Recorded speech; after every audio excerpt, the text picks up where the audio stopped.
Assalamualaikum students. I hope so that you are fine. Students, today it's our lecture number 31 of your course book biology, and in our today's lecture we will start our learning from page number 108.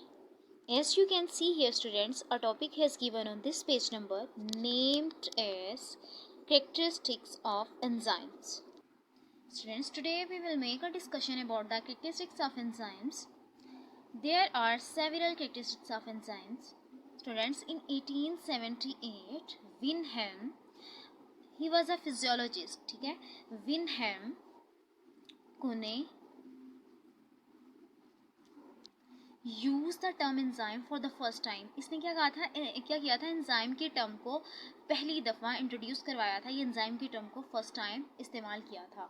Now come towards the property of enzymes. Students, enzymes are the globular structures. Globular structures का क्या मतलब है? Globular word निकला है globe से, ठीक, जिसका क्या मतलब होता है स्फेरिकल. स्फेरिकल किस तरह से? Three dimensionally. थ्री डायमेंशनल कौन सी चीज़ होती है जिसके तीन एंगल्स होते हैं, x y and z. Now come towards the second property. Enzymes are proteins. And students, as we know that enzymes are proteins consist of small units named as amino acids. यानी कि proteins जो हैं इनके छोटे units हैं, और amino acids are the building blocks of proteins. ये protein छोटे यूनिट से मिलकर बनी होती हैं जिनको क्या नाम दे दिया जाता है, अमीनो एसिड्स. तो हम चूँकि जानते हैं कि जो एंजाइम्स हैं वो भी क्या हैं, प्रोटीन्स हैं, तो इट मीन्स दैट एंजाइम्स भी फिर किन से मिलकर बने हैं, अमीनो एसिड से. अमीनो एसिड्स की लीनियर चेन, ठीक है, ये टाइड बॉन्ड के थ्रू आपस में जुड़े होते हैं और मिलके एंजाइम का स्ट्रक्चर बनाते हैं. जब ये लीनियर चेन होती है, but students there is a question. हमने तो क्या देखा है कि थ्री डायमेंशनल स्ट्रक्चर है किसकी, एंजाइम की. तो ये थ्री डायमेंशनल स्ट्रक्चर किस तरह से होती है? यही लीनियर चेन जो है ये अपने ही अराउंड अबाउट लिपटी होती है. Now come towards the next property.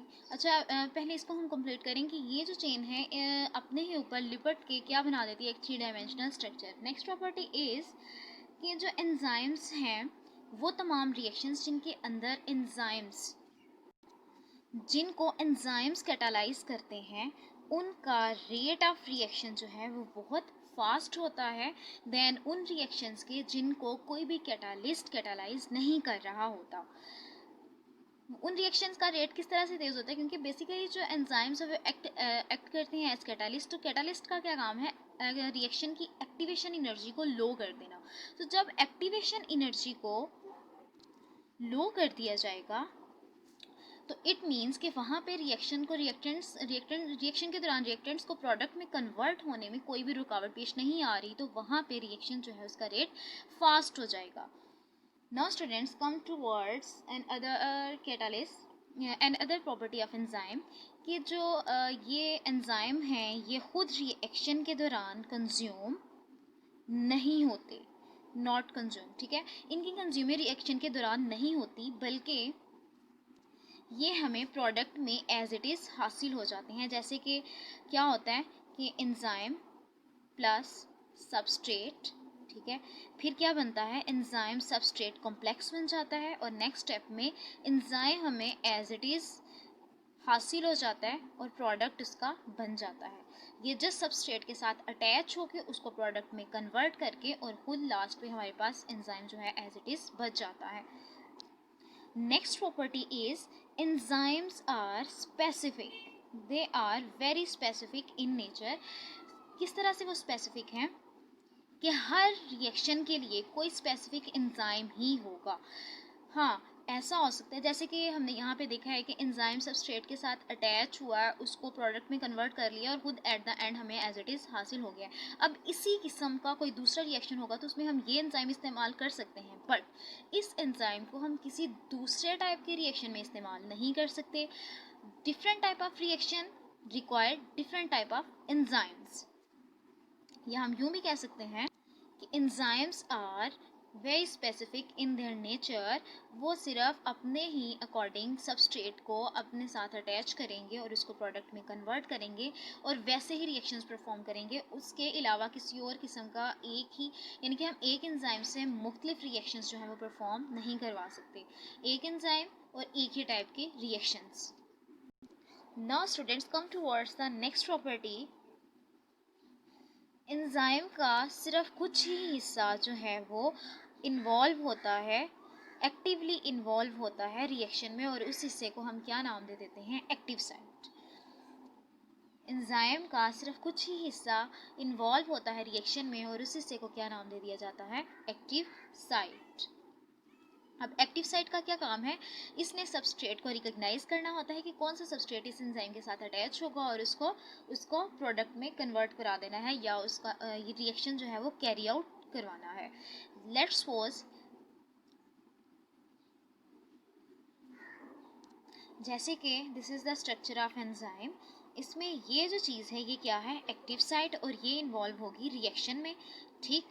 और इसने रिकॉग्नाइज करना है दीज आर द सबस्ट्रेट, ठीक है, इसने रिकॉग्नाइज करना है कि कौन सा सबस्ट्रेट इसके साथ अटैच होगा, जैसे कि इसकी अकॉर्डिंग, इसकी अपनी शक्ल के according this substrate will attach here. तो ये सबस्ट्रेट इसको रिकॉग्नाइज करेगी, पहले एक्टिव साइट फिर अटैच करेगी और फिर रिएक्शन जो है वो कैरी आउट करवा देगी। नेक्स्ट प्रॉपर्टी है कि एंजाइम की एक्टिविटी को हम एनहांस यानी कि उसको बढ़ा भी सकते हैं और उसको कम भी कर सकते हैं according to the cell needs. जितनी सेल्स को ज़रूरत होगी उसके अकॉर्डिंगली हमने एंजाइम से रिएक्शन करवा लेना है। उसको तेज़ भी किया जा सकता है या उसको लोअर भी किया जा सकता है by using activators and inhibitors.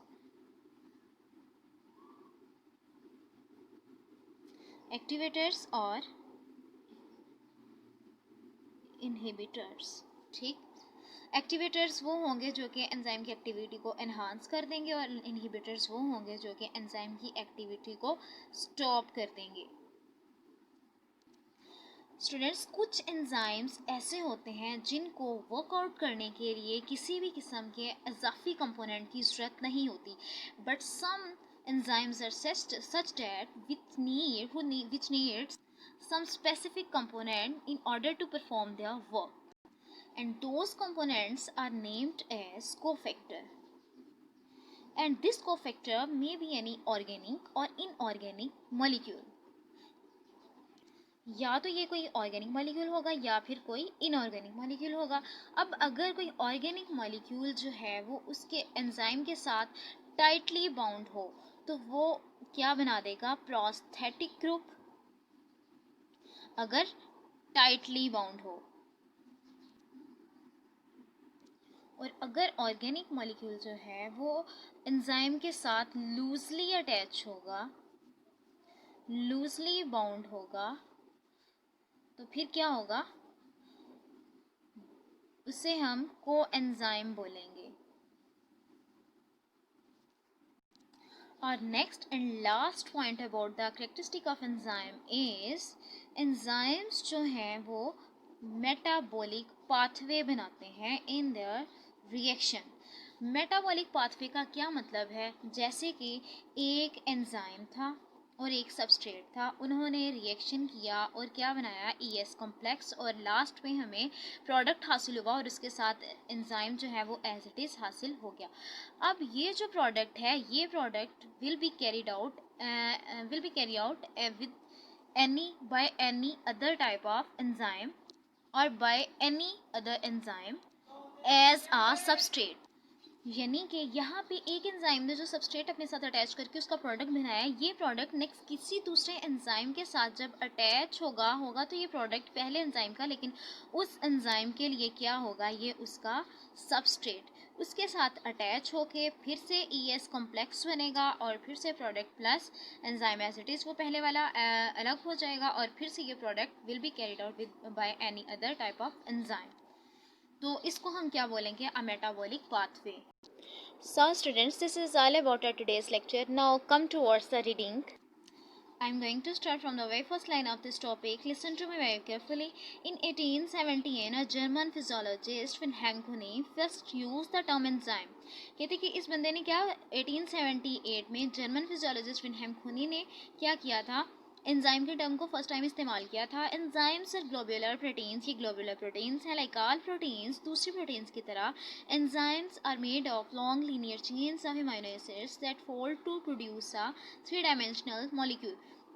ये लीनियर चेन होती हैं, ठीक है. मॉलिक्यूल्स जो हैं वो एक अमीनो एसिड्स जो हैं वो लीनियर चेन, इनकी पेप्टाइड बॉन्ड के थ्रू एक लीनियर चेन बनाते हैं जो कि फोल्ड होकर अपने ही राउंड अबाउट तो क्या बना देती है, एक 3-dimensional स्ट्रक्चर बना देती है. नेक्स्ट है almost all enzymes are proteins, they are made of amino acids. कहते हैं कि तमाम एंजाइम्स जो हैं वो प्रोटीन्स हैं और कहाँ किन से मिलकर बने हैं, अमीनो एसिड्स से. Most enzyme reaction rates are million of time faster than those of comparable uncatalyzed reaction. यानी कि वो रिएक्शंस जो कि एंजाइम के थ्रू कैटालाइज हो रहे हैं उनका रिएक्शन का रेट जो है वो मिलियन टाइम्स हायर होगा देन उन रिएक्शंस के जो कि अनकैटालाइज्ड हैं, ठीक है. एज विद ऑल कैटालाइज्ड, जैसे तमाम कैटालिस्ट की तरह enzymes are not consumed by the reaction they catalyse. वो रिएक्शन के दौरान कंज्यूम ख़त्म नहीं हो जाते जिस रिएक्शन को वो कैटालाइज कर रहे होते हैं.